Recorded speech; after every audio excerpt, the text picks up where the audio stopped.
Hi everyone, welcome to the second day of Rocscience International Conference 2021. I hope you have enjoyed the conference so far. My name is Sina Javan-Khoshtel and I'm a geomechanics specialist at Rocscience. It is my great pleasure to introduce today's keynote speaker, Professor Kok-Kwang Phoon. We have had a couple of collaborations with Dr. Phoon, and you will see the output of the most recent collaboration with Dr. Phoon and Rocscience in near future. Professor Kok-Kwang Phoon is a distinguished professor and senior vice provost of National University of Singapore. He obtained his Bachelor of Engineering and Master of Engineering from the National University of Singapore and his PhD from Cornell University. He is a professional engineer in Singapore, past president of the Geotechnical Society of Singapore, and current appointed board member of ISSMGE. Professor Phoon is particularly interested in developing statistical and other data-driven methods to support decision-making in geotechnical engineering.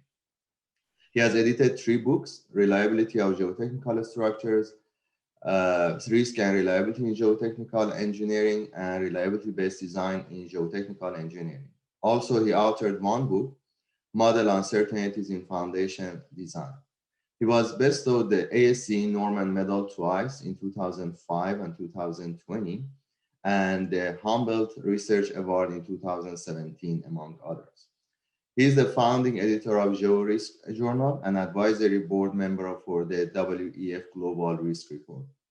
He was elected as a fellow of the Academy of Engineering Singapore in 2012. The title of his presentation today is Advances in Data-Driven Subsurface Mapping. I hope you enjoy the lecture. Thank you. Thank you very much, Sina. Let me share screen. Thank you. Sina, thank you very much for your really kind introduction. Good evening from Singapore again. My name is Kok-Kwang Phoon, and I'm really privileged and honored to be invited to participate in Rocscience International Conference. This evening, I would share a topic that is like close to the heart of all geotechnical and rock engineers, and that is looking at subsurface maps. This is something that perhaps is something that precedes a geotechnical engineering. I took a very nice picture. This is a picture of a underground tunnel in Greece, and it was actually constructed in 2000 BC. So at the same time, you will notice that my topic talks about data-driven. Oops, it seems to be moving by itself. You will notice that the topic of my talk talks about data-driven, and this would be we go from 2000 BC all the way to 21st century. So this is the part of my talk where parts of it is really new, parts of it is like really old. Subsurface mapping is something that all geotechnical engineers would definitely agree that is a must. As to whether we can do data-driven site characterization, that is something that is currently being explored. So that's the interesting dichotomy in the topic that I'm presenting today. First of all, let me thank Tamer. I really appreciate that he invited me to take part in this conference as a keynote speaker. Thank you very much. The entire talk that I'm giving this evening has been published as a journal paper. So we just wrote this paper. It has been published in juries. This year it's available online. The title of paper is Characterization in Data-Driven Site Characterization. I'll talk more about it, but the reason why it's a challenge is because this is an area that is currently being explored. So we are taking baby steps, and I'll be sharing with you some of the most recent research results that we have, and it's quite exciting, but I think we have quite a long way to go. Perhaps I could start off by first defining what do we think will be regarded as data-driven site characterization. We do site characterization all the time. This is part of I would say this is almost a foundation of our practice. What is important in data-driven site characterization is that it is based on measured data. It is based on data that you measured at your site of interest. It could potentially involve data that is available from other sources, other sites, perhaps even sites beyond your region. Now, what will be the rule of the game in this particular data-driven site characterization methodology? There are two rules of the game to make this exercise meaningful. The first rule of the game is that we only use real data from routine projects. So the keyword here is real data, and that will be all the data you'll be looking at for the whole lecture this evening. It will be based on routine data. I'll show you what is routine data. So these are not special projects conducted in research where you conduct a lot of tests and you have a massive amount of information. Now that's not the objective of our exercise. The second rule of the game in this data-driven site characterization is that we are actually using a methodology where the machine learning method learns from real data. Exactly what is the meaning of learning from data? I thought it'd be easiest if I illustrate using this very simple picture. So if you look at the picture on the right, I have a model, I have data. The model is a physical model, and I'm sure all of you are using it in routine practice. So it could be a three-dimensional finite element method. For every model, you need physical input parameters. So perhaps you could be using the shear modulus and the undrained shear strength. Notice that my illustration looks like a jigsaw puzzle. I'm just trying to emphasize that the data is connected to the model. You cannot, if you select a model, you cannot, in a very arbitrary way, select any kind of data because the input is related to the model. Real-world data. In the case of real-world data, perhaps you are measuring cone tip resistance. You could be measuring standard penetration tests, vein shear tests. You could be measuring a lot of information, and I don't have to repeat that you can't use the information directly into the model. You need to do some transformation, you need to do some interpretation. Again, this is a standard part of our geotechnical engineering practice. So you're doing interpretation, you still have to map the real-world data to some approximation to shear modulus and undrained shear strength, assuming this is what you need, and that fits into the model. Take note that just by my simple illustration, you'll notice that there'll be some real-world data that you cannot use. And some of us will perform calibration if we have a full-scale test. So if you know the outcome, you could actually calibrate the model so that it produces the outcome. But take note that when you perform calibration, you're basically either increasing or decreasing or making some changes to your physical input parameter. You cannot change the input parameter. You can only change the magnitude of the input parameter. These are all very important concepts. What is a data-driven model? Now, this is the model that I'll be using for the entire lecture. One simple example that all of you may have encountered would be a neural network. In a neural network, the processing of the information doesn't come from physics. It just comes from some hidden neuron layers. And therefore, because of the construction of this data-driven model, you can have an input layer that is very flexible. So let's assume you have real-world data again. When you do learning, essentially the model actually adjusts itself to fit your real-world information. So you're not losing any, you don't have to actually even interpret your real-world data. Essentially, your model learns how to use the real-world data.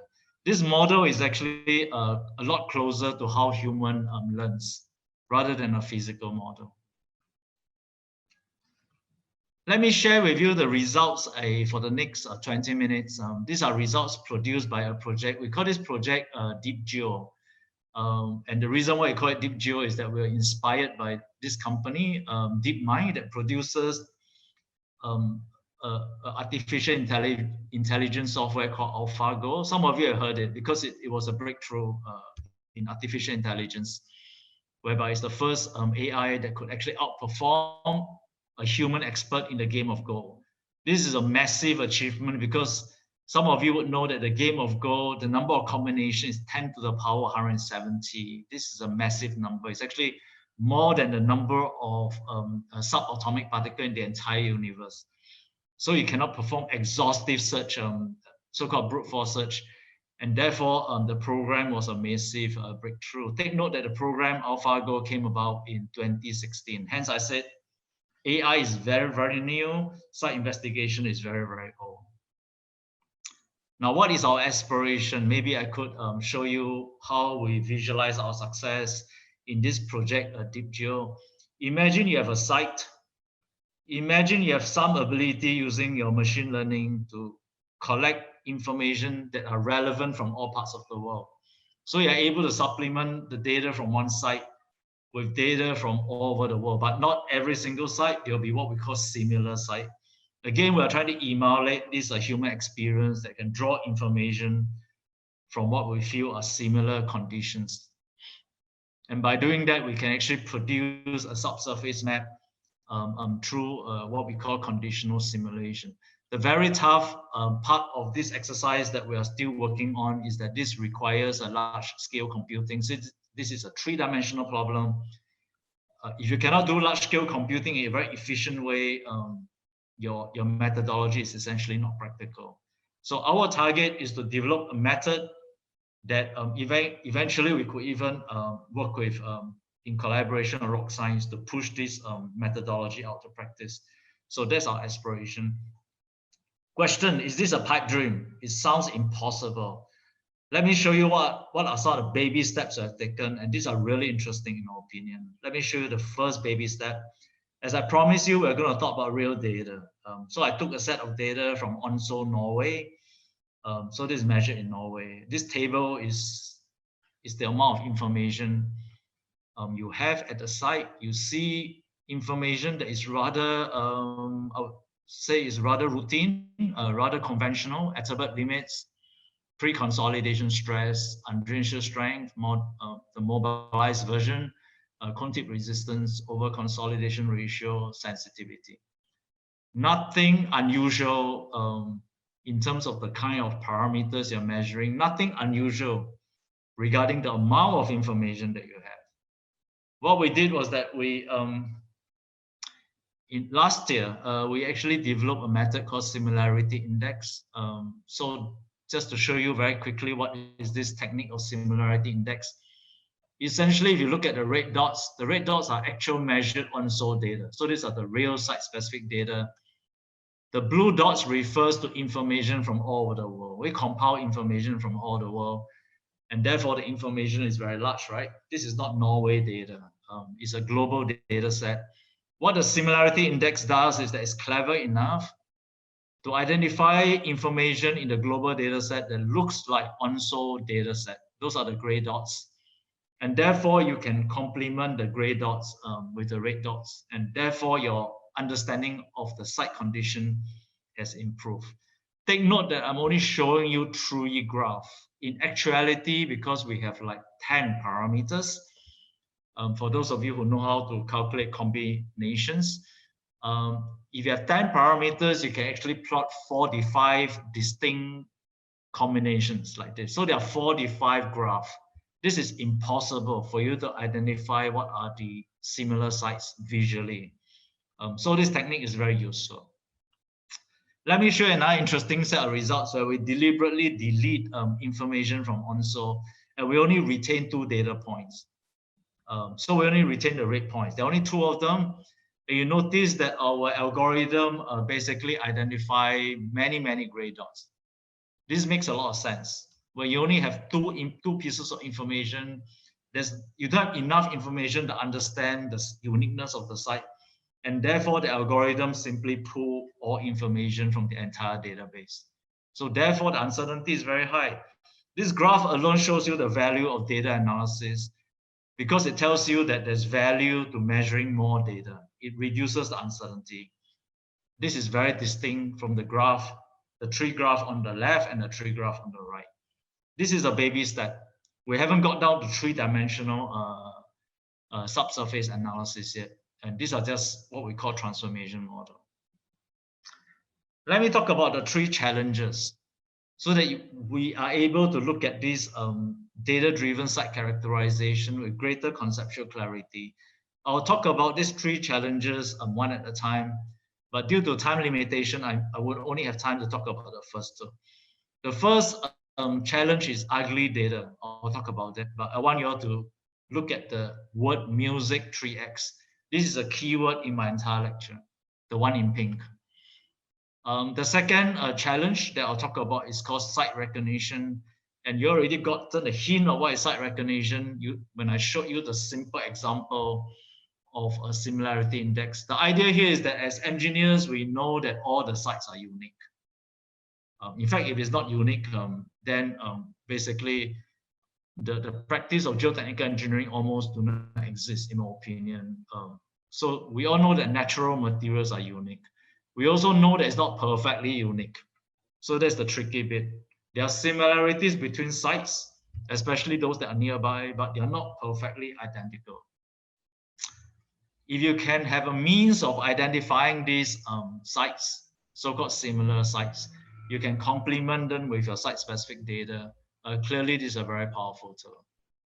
Incidentally, we call it site recognition because the entire algorithm is not too far different from what is being used in machine learning now, facial recognition. Some of you have used that in your buildings as a form of giving door access. So we just look at the conceptual similarity and call it a site recognition. The third challenge is what we call a stratification challenge, and this will be the what we call the holy grail, whereby we try to obtain 3D stratification representation of the ground, not a single representation because of your data limitation. You expect that different possible scenario can fit the same form of data. So you're actually going to generate a range of possible scenario, 3D, that are plausible representation of your ground. That will be the stratification challenge. So I hope that would explain the three challenge in a very clear way. So let me proceed to the first challenge, and that's ugly data. And again, why don't we fly from Norway to Shanghai, to Asia, and let me look at the set of data that I had. Basically, these are data that are collected in a subway project in Shanghai. In fact, for all the geotechnical engineers who are listening to me, you'll see nothing unusual. So now you're understanding what I meant by routine project.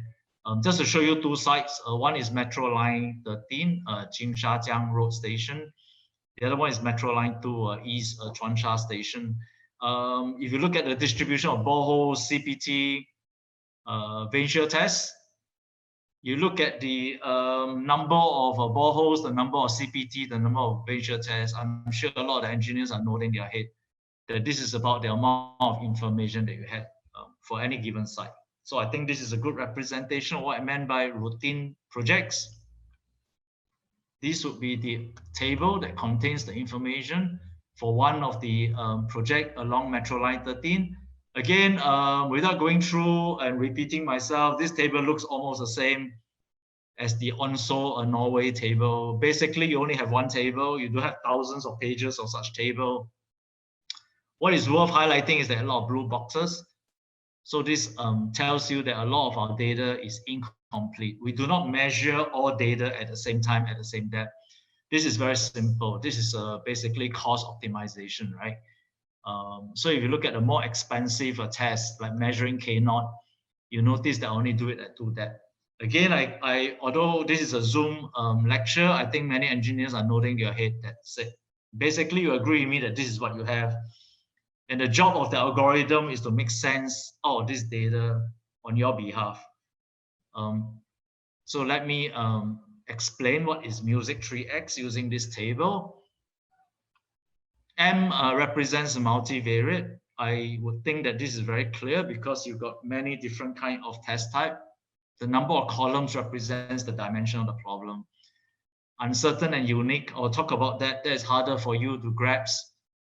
Sparsity is what engineers are talking about. In fact, for many, many years, we have so much debate that statistics cannot be used because our data is too sparse. We don't have enough to do statistics. So that will be on top of your mind. And let me explain that it can be done actually. Incomplete, I just showed you that the table have blue boxes. These are information that you do not measure, so it's incomplete. Part of the data could be corrupted. And finally, of course, you're dealing with the ground. You expect to see spatial variation. That must exist. Having homogeneous soil is like an ideal tutorial problem that professors will teach, but it doesn't exist in real ground. For those of you who need to look at a picture, maybe I can show the picture. What is music 3x? And again, if you look at the picture, it looks like something that you will get out of your geotechnical investigation report. Multivariate, as I've said, that means that you got different kinds of data, SPT, cone test, Etherberg limits. Sparse, if you look at this site, we only happen to have 5 pieces of over consolidation ratio, OCR. And then if you look at what is incomplete, I show you the 2 symbols in stars. These are more expensive triaxial tests. These are the Keynote C tests. You notice that you do have more samples because the triangle represents the cheaper UU test. You do have samples to do the UU test, but you do not conduct all these more advanced tests at every single depth. And so being incomplete is not unusual. And finally, if you look at the CPT sounding information, it has this very noisy kind of a profile. This is again not very, very common and very, very usual. So there's music 3x, very important. Let me talk about uniqueness because that's a bit more difficult to be understood. And again, let me use a very simple correlation plot that we are very used to. The vertical axis represents a design parameter like undrained shear strength or unconfined compression strength. Horizontal axis represents some kind of a field test data. We map field test data to design parameter. I thought using this example, although it's simple, would kind of like convey the message to all of you. So let's assume that you collect information from site A, you do a regression, you get a red line. You collect data from site B, blue dots, you get a blue line. If the dots are looking like they belong to the same population, the lines looks like they overlap. I would think that the majority of us would conclude that this site looks similar. So let me look at the same example. Let's say this is site A, this is site B. And of course, if you look at this picture, this is distinct. You could see that the 2 regression lines are different. We have correlation that look like this, say between intact clay and fissure clay. You get this kind of distinctly different correlation. But what about this? Site A, site B. This is getting tougher now because the blue dots looks like they belong to the red dots. And yet the localized correlation for this blue dot looks different. So the bad news or the good news, depending on whether you're a researcher or you're a practitioner, is that if you look at our real data, they actually belong to the most complicated scenario. So this is the Shanghai database that I showed you. The gray dots represents my global database. All right, so this belongs to all over the world. The triangle represents data I collected in Shanghai. You notice that the Shanghai data falls nicely into the global data set, but it's not randomly scattered, it's localized. This form of uniqueness, even without you doing any mathematics, you'll know that this is difficult. It is not really distinct, but it's distinct in a very subtle way. So this uniqueness is very common. I just showed you another graph in case you need to be convinced. I took this from Professor Paulman. All the colored dots represents dots from all parts of the world. And if I just circle the dots that belong to one single site, again, you see this localization. But the localization of the data belongs to a nice linear line, which is belonging to many different sites. So let me talk about big indirect data, because there are many questions that people pose to me, Prof. Phoon, do we have a lot of data? The answer is yes and no. If you are talking about one single site, you don't have a lot of data. I think I just spent the last 5 minutes convincing you that your routine projects, you don't have that kind of data. If you combine data from all sites and you have a huge database, the answer is yes. You have a lot of data. So we call it big indirect data because there are people telling me that there are no big data. There are big indirect data. Indirect data we define as data that you may find useful, potentially useful, but it's not directly applicable to the decision that you have on hand. Say a design decision, what is the depth of the foundation? You can't use it directly. In fact, in routine practice, you need good engineering judgment experience to use the data. Well, the good news is that we have plenty of such databases. So that's the purpose of sharing you. I'm just showing you one database that I've been using for my entire lecture. Is the Clay 10 global database. 10 means that you have 10 design parameter. 7490 means that you have 7,000 odd pieces of data. So you have been seeing this database quite a few minutes ago. You notice that this global database essentially compile information from different sites. This is to show you what the Clay database looks like. The blue dots represents, you see there are lots of dots, so that convinces you there are a lot of data. You could also see that the correlation, say between your pre-consolidation stress and your liquidity index is negative. So there's a downward trend, negative correlation. You look at Andrean shear strength and the Contit resistance, there's a nice positive correlation. I think all of you know it and you have used it. But some of you will be wondering, is this correlation anything more useful than just simply using it to transform one parameter to another parameter? Well, let me show you the Amazon algorithm. Some of you would know as Amazon because they've been doing a lot of online shopping during this pandemic. I do not want to read this because Amazon becomes so successful because they have this particular algorithm. This algorithm is basically related to the concept of correlation. They say that product A and product B are correlated if both products are likely to be bought by the customer. So very clever. Again, there'll be people wondering what is so useful about Amazon. For those who don't do online shopping, I thought I'll just show you the S&P market capitalization of this company. The top 6 companies, they all have something to do with this information data processing. At this point in time, the market capitalization is an order of $1 trillion. So I thought that's enough to convince you that all the most important company, the company with the highest value and highest worth, they are all exploiting the value of data. So we do need to look at the value of data seriously. In the absence of time, I won't go through all the databases, but I wanted to convince you that there are quite a lot. We also have collected load test databases for different kinds of piles, in case you're interested in foundations. And again, these are the summary tables, which I will not go through. In fact, Sina was introducing our book. We just published a book this year. So all the databases are there if you're interested. Just email me and let me know. These databases are now shared openly for those who want to use it in your research. It's shared openly on our TC304 website.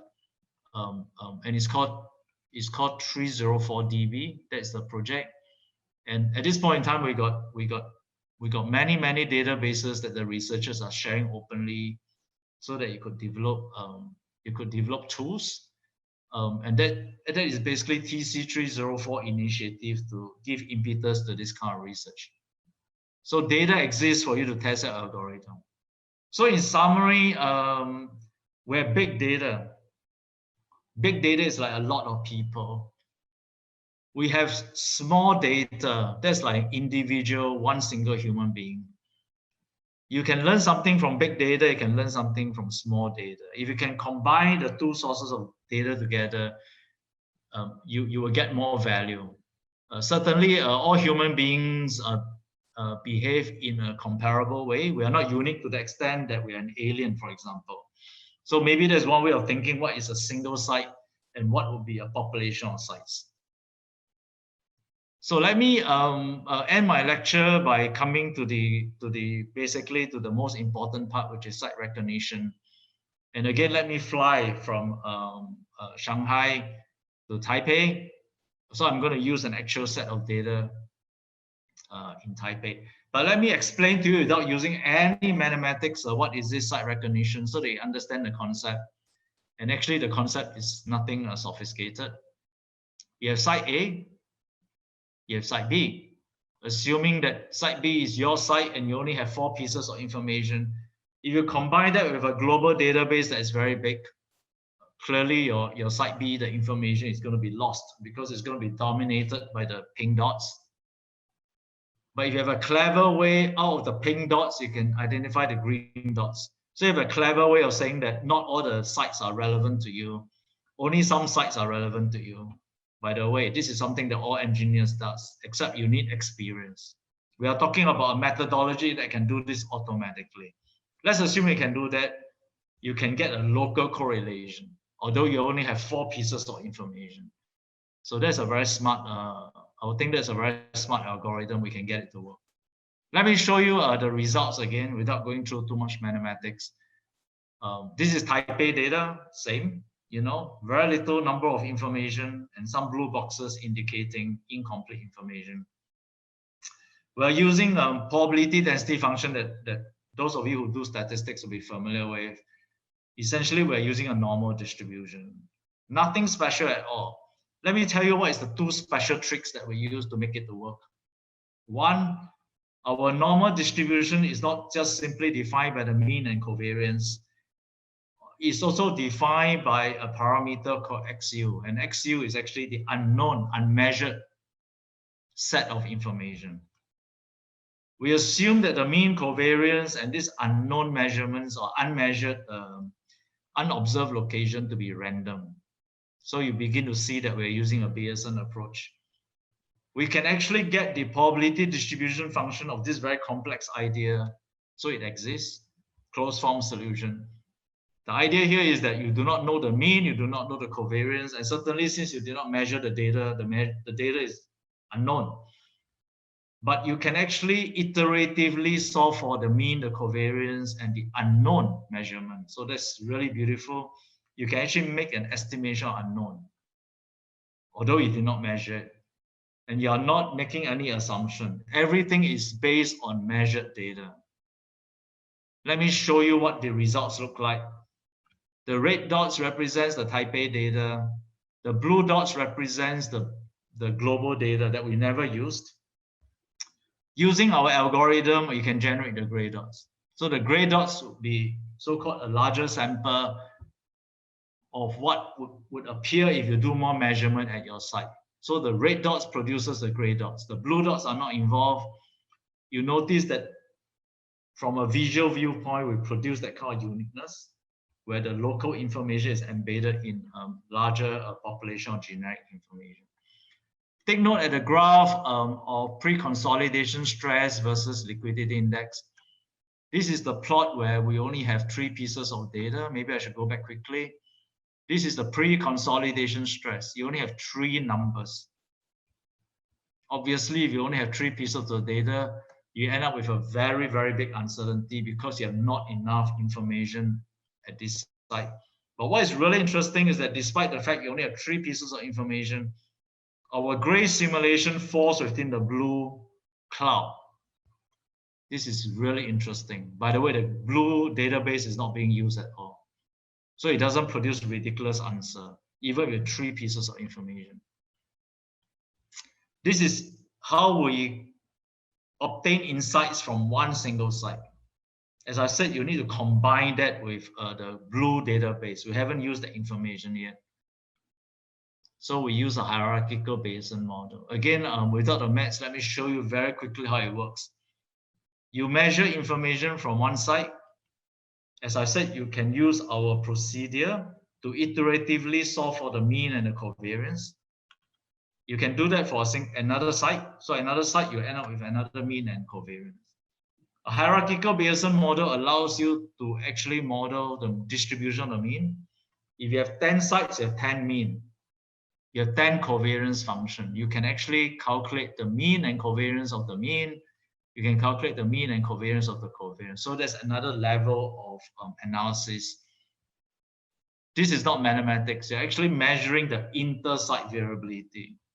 If you need that, if you are extracting what we call similar site, you cannot consider all the sites to be the same. If it's the same, then there's no similar and dissimilar site, right? So by definition, if you hypothesize that every sites are different, then already you accept that they're inter-site variability. This is a very powerful mathematical model to capture inter-site variability. Just very quickly, and I will be stopping soon as I'm running out of time. This shows a correlation between undrained shear strength and cone tip resistance. All the color dots represents, each color represents information from different sites. And of course, I can circle them to show you that, again, all the information from different sites are localized. I did the pink ellipses manually. If I use the hierarchical BSN model, I end up with all this gray ellipse. This is automatically computed. But what is more powerful is that if I have a measured set of data, the orange dots, so this represents the measured information at one site. The hierarchical BSN model can automatically identify gray ellipses that looks like, it belongs to the orange dot. So it identifies a similar sites automatically. By the way, I'm using a 2-dimensional plot just for illustration. This is a 10-dimensional problem. You can't do this manually. You can't even visualize it. So what is the outcome of all these seemingly abstract mathematics? What is really powerful here is that if you apply hierarchical BSN model, in this case, you're actually combining your site-specific information, the blue dots, these are the global data. You generate the black dots. Notice that the black dots are actually generated just based on 3 pieces of red information. Remember, you only have 3 measured pre-consolidation stress. Using 3 pieces of information, you can generate these black dots. This to me is pretty amazing. If you look at the difference between the black dots and the gray dots, the reduction in the uncertainty is massive, right? And that's just using a technique that looks very, very abstract, but it works. We call this a quasi site-specific PDF. I ran out of time. I'm not going to talk about other studies that basically shows the same trend. So I'll just jump to the conclusion if you do not mind. What I've shared with you this evening very quickly is that your site-specific data is small. This is the case for all routine projects. I'm sure you agree with me. We have big data, and these are called big indirect data. So there can be soil test database, rock test databases, it can be load test databases, or other prototype tests. I think what we are doing now, as I've said, our project Deep Geo, is to demonstrate that there is value in the data for decision making beyond using it as a physical inputs for your final element analysis. So you can do physical model, but at the same time, I think there exists another powerful set of tools, machine learning, that you can use to extract more data. You're not going to pay for the data, right? The data has been taken. So the idea here is that why not extract more value out of the data? And this is as I said, these are baby steps. Although we have been working on it for the past 3 years, this is a very big project. I think we find it to be really exciting and promising. We are not sure where we'll go from here, but already we are producing results, as I've said, that hopefully will appear in one of the Rocscience software. And finally, I just stop here that this is a data-centric geotechniques that we're using. So I'll stop here. Thank you very much. Thank you very much, Professor Phoon, for an excellent presentation. In fact, one of the goals of the conference we said was we want to analyze and discuss the latest innovations and technologies that will help us revolutionize our field. And definitely you've given us a talk that is in that realm. Thank you very much. I was going to ask you some questions to get us started, but there are several questions already on the platform. So I'll go straight to the platform questions. The first one is, it's an interesting approach. What you've discussed is an interesting approach, but what you show us requires significant self-similarities at sites.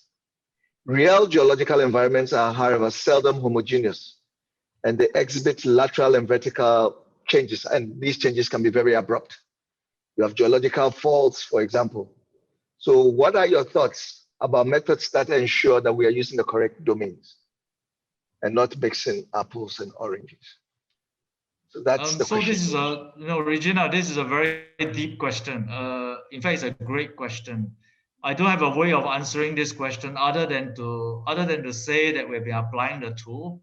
So we've been applying the tool to many real case studies and real site. And the algorithm is actually able to pick similar sites and produce results that are meaningful. So these results are not meaningful because I say so. In fact, I did not have time.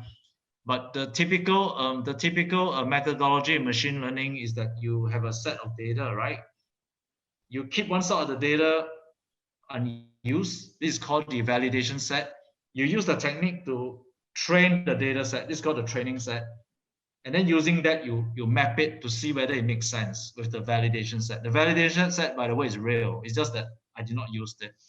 So we use this very standard machine learning validation. We found that the method works. Okay. This is not saying that the question is not valid. The question is valid, but the method works. Despite this, our initial perception that geologic, there are many distinct geologic differences. Thank you. All right. Well, I'm sure people look forward to testing this out on their data. But another person, this is more of a comment, but I still want you to comment on it. I'm worried this method can be easily misapplied and overgeneralization can be a big problem. What do you have to say to that comment? Yes, in fact, it's the same reply to the previous good question that so you need to perform validation. You cannot be using this method just by applying it without checking on your own data whether it works through this training versus validation. All right. So if you do that, I think you do that, you have a lot of assurance, I think, that is meaningful because both sets are measured. All right. No, thank you very much. Then another question. What lab data do you use most to draw from the BIDs? Hey, say that lab again? Data? What lab data do you use mostly to draw from the BIDs? You know, you spoke about your big indirect data sets. So the person wants to know every single, yeah, thank you. Every single data that we can get our hand on. So they can be just water content, plastic limit, liquid limit. They can be vein shear tests. So they can be both field and lab tests, by the way. So we use every set of data that has been measured that appears in the database. So there's no restriction. All right, thank you. Another person says, Professor Phoon, thank you for an excellent presentation. How can we increase the confidence of the geotechnical community to apply these data-driven approaches as a tool for typical work, for practical work? How can we increase our confidence in approaches like what you advocate? Well, my sense is that as in all other tools, right, you got to first use it in a way that is, you have to be comfortable. So that's the first thing. And then secondly, we're not suggesting that you use this information without any engineering experience. And engineers would know that if the tool produces ridiculous answer, as I've said, you would know. And then the third thing that I should mention is that, and I've briefly alluded, that a lot of the data that we actually generated and we do that interpretation, you notice that the solution actually falls within known correlations. This is one way of assuring you that the information, that the analysis is reasonable. It doesn't produce an answer that's ridiculous. In other words, it falls outside your known knowledge base. So I think there are many ways that you can check whether your results are meaningful. Of course, the best would be, since you are the person who knows your local site condition well, if it produces a ridiculous set of the answer, you would know. I mean, that's what human judgment or engineering judgment means, right? But at the same time, as I said, you have textbooks that contains past knowledges that you could compare against as well. So you need to do it in a very sensible way, I would say. All right. No, thank you very much, Professor Phoon. We are almost at the end of our session. We've run out of time. Dr. Sina, thank you so much for introducing Professor Phoon. No Professor problem. Phoon, thank you so much for sharing your thoughts with us. There are a couple of questions. Because of the time, I will ask you, but if we run out of time, at least you've had a chance to say some final words to us.